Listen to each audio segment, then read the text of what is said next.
цаг видео үзүүлж байна. Өнөө хүртэл учир нь тайлагдаагүй аимшигтай үйл явдлууд.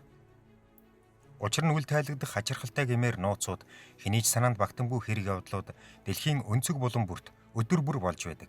Харин бид тэр дундаас онцгойлон хамгийн сонирхолтой нууцлах хэрэгүүдийг танилцуулахаар бэлтгэлээ. Энийн таны гайхширлыг төрүүлж нуруугаар хүйт таалгах нь гарцаагүй. 1. Мэлхий хайж яваад алгуулсан хүүхдүүд. 1991 онд Өмнөд Солонгос улсад 9-13 насны 5 хүү мэлхий барих гэж яваад алга болжээ.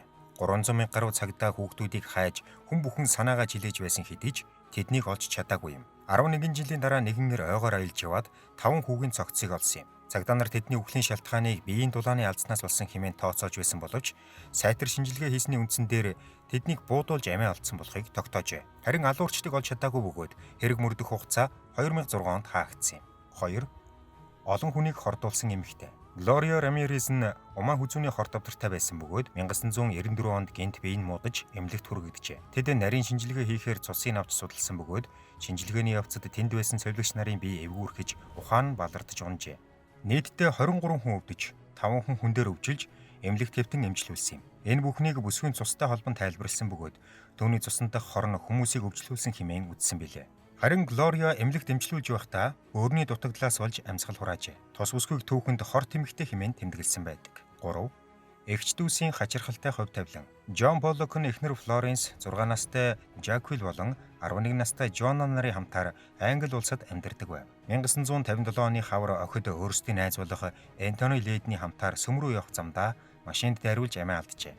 Харин удалгүй тэд хоёр ихэр охинтой болсон бөгөөд Женнифер болон Глайн хэмээн нэрийг өгчээ. Ээж болох Флоренс нь Женниферийн духан дээр нас барсан охин Жаквилийн ихтэй ижилхэн цагаан зурвас байхыг олж харжээ. Хэдэн жилийн дараа ихэр охид эгчнэрийнхээ амиа алдсан газар зогсож байгаад хажуугаар нь өнгөрөх машиныг харан орилж нэг-нэгнийг нас барсан эгчнэрийнхээ нэрээр дууджээ.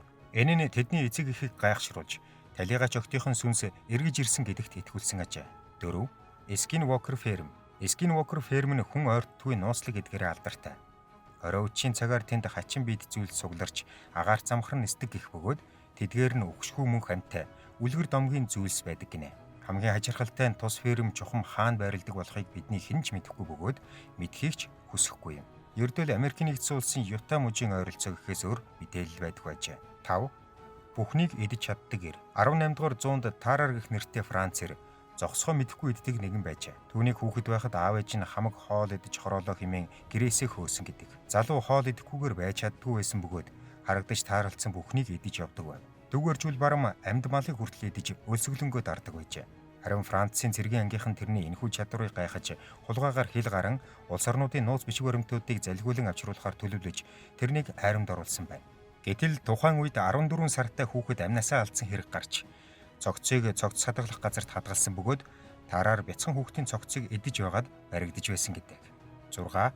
Үхэл дуудсан байшин. 60-аад оны үед эмээг нь нас барсны дараа бид бүгд түүний байшинд очив юм. Бидний хаалгаар дөнгөж ормогц нэгэн үеэл ах маань зүрхний шигдээсээр газар дээрээ амьсгал хураасан. Бид эмнэлэг цагдаа дуудаж тэндээ хэсэг сууж гашуудж байтал бас нэгэн ах маань зүрх нь өвдөж хэдхэн минутын дараа нас барсан юм. Энэ бүхэн үнэхээр аимшигтай бас итгэхийн аргагүй байсан. Тэр байшин яг л муу ёр шүглсэн мэт санагдаж нуруугаар хүйт таалгаж байсан юм. Гаднаасаа үзэмж муутай тэр байшинд нэг гэрийн 3 хүн дараалан нас барсан гэж ач хүн эл байшингийн тухай дурсан ярьжээ. 7.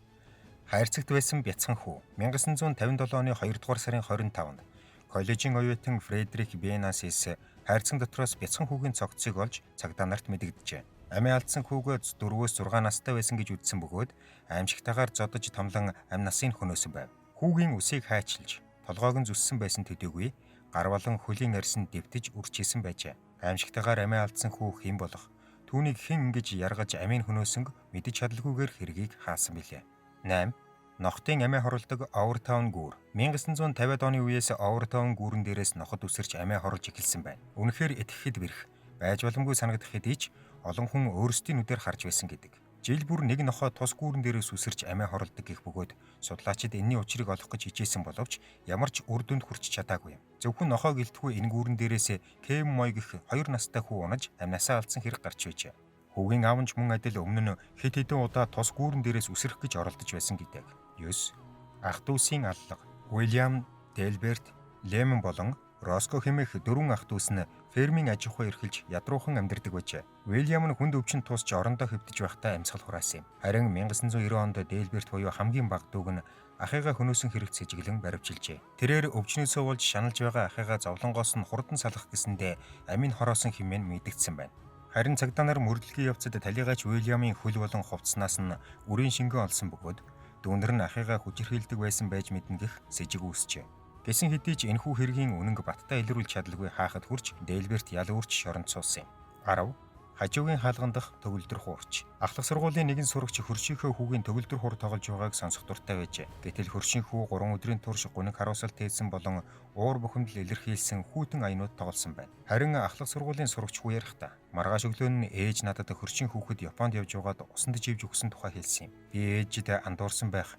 Тэр өдөр бүр хөгжим тоглож байсан гэж хэлэхэд тэдний гэр хөнгүү байгаа болохыг ээж хэлээд намайг гайхан харж байлаа. Би ч хайж нуруугаар хүүт тааж эхэлсэн юм. Нас барсан хүүгийн тоглосон аяыг 3 хоногийн турш сонсч байсан минь яг л хар дарсан зүүчийг санагддаг гэжээ.